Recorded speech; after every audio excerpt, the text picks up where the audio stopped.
Never too young to lead. A call for the youth to rise is the title of Gauteng MEC for Infrastructure Development and Human Settlements, Lebogang Maile's debut book.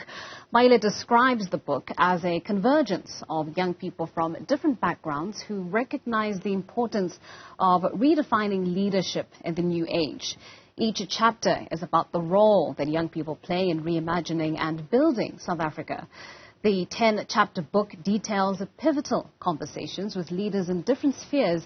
These include Advocate Tembeka Ngcukaitobi, a member of the Judicial Services Council, Professor Tshilidzi Marwala, an academic and rector of the United Nations University, Fasiha Hassan, a youth activist and leader, and member of the Gauteng Provincial Legislature. Lebogang Maile joins us now to tell us more about his debut book.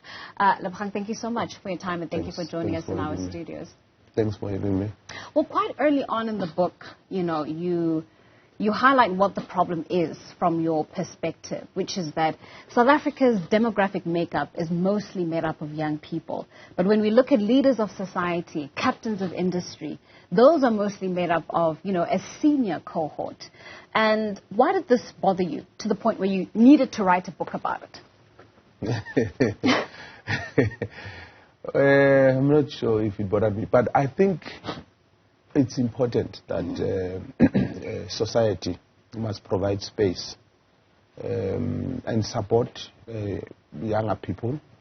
And I have experienced what I can call marginalization, I think, when I was younger, where older people feel threatened and don't want to give young people space. And I think there's a lot of value in giving young people space because they are energetic, they have new ideas, and it will add a lot of value for society to have younger people. And in saying that, I don't mean that we must sideline older people because they come with lots of experience, a lot of wisdom.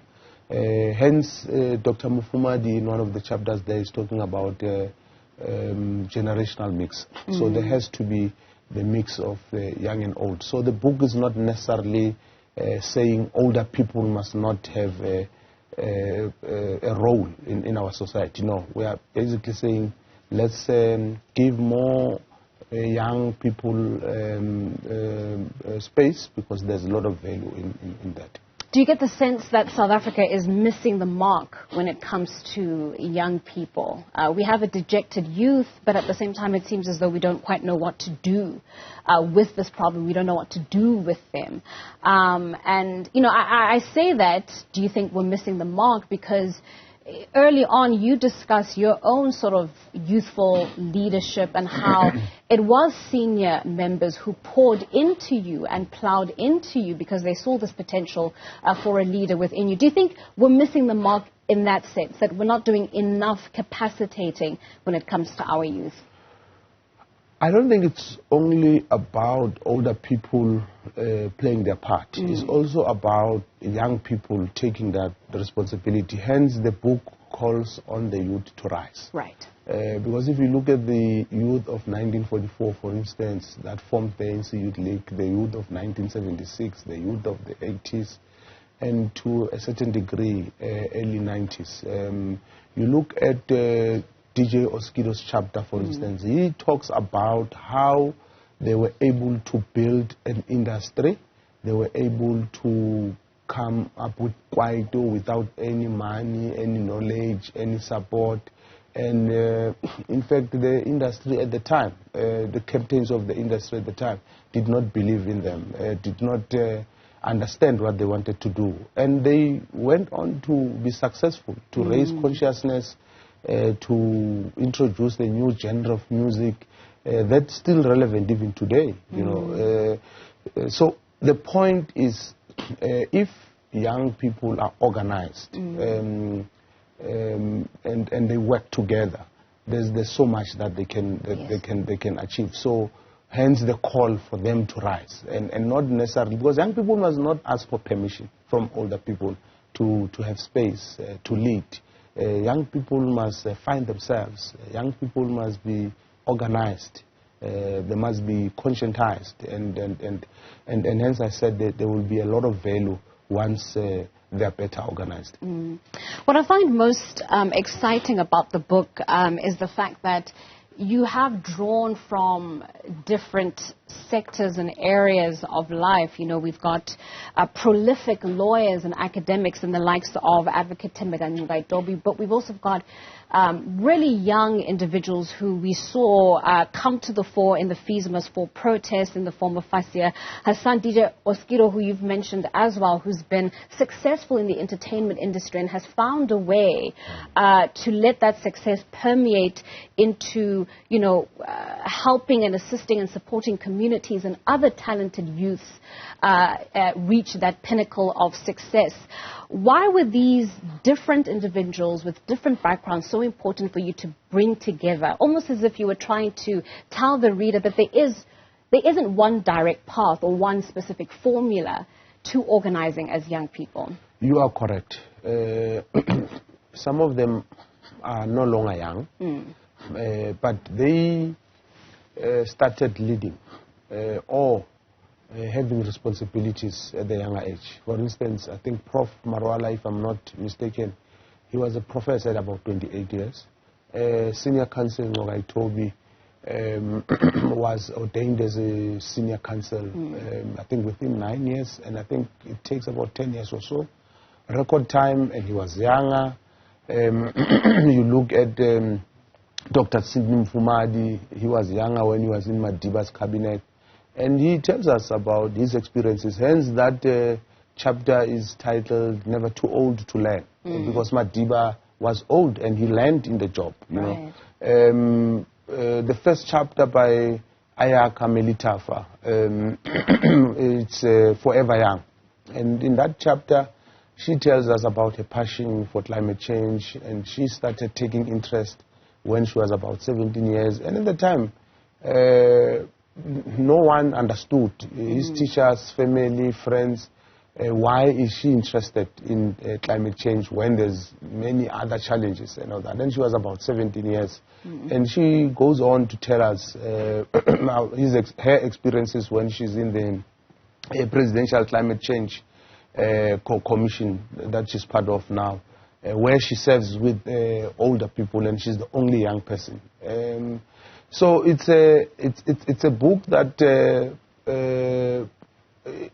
attempts to inspire young people that it's possible, it can be done. They must be focused, they must work hard, they must be organized, and most importantly, they must learn, accumulate knowledge so that they are able to understand the society we live in, and they can be able to make the necessary interventions. Yeah. Now, a lot of the times when entering, you know, public discourse and we're talking about the challenges of the country, the fallback is to point a lot of blame and derision towards your political home, the African National Congress. And it's fair. It is the governing party. So when we talk about legislative and executive authority, it truly does lie within your hands. Are you willing to talk about perhaps or admit to perhaps failures that the ANC has when it comes to empowering the youth and giving the youth a sense of direction when it comes to being an organized and a youth that is, you know, with vitality when it comes to the direction of the country? Yes, certainly. Not just the failures, even the successes. Sure. And in fact, in the book, the reason I took the approach, I talk about education. And she speaks about how we have not transformed and how the education system is subjecting black people to the norms of Europeans and whites and all that. And it's an honest book. You check Senior Counsel Ngcukaitobi. He's also critical of the ANC in the book, and he makes observations that some of my comrades might not be comfortable with. And that was not the intention, to make people happy or comfortable, but is to have conversations that are difficult, because the only way we can change our society is to have these difficult conversations. And where there are failures, as you say, we must be the first in the ANC to say these are the failures, because if we don't admit, we will not attend to them. So hence I'm saying I'm prepared to speak about both the failures and the successes.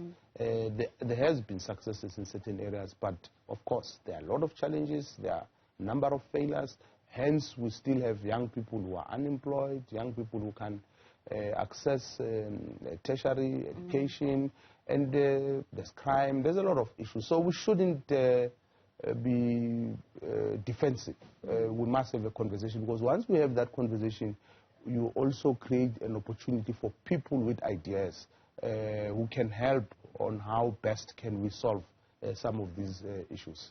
Well, Lebogang, thank you so much for coming to our studios and sharing with us the insights behind this particular book. That was Gauteng MEC for Human Settlements and Infrastructure Development, and now newly published author Lebogang Maile detailing for us his book, Never Too Young to Lead. Now, the sense that I get from the title is that this is, of course, directed at the youth, but I think anyone of any age picking up this book will certainly learn a lot from the diverse range of contributors.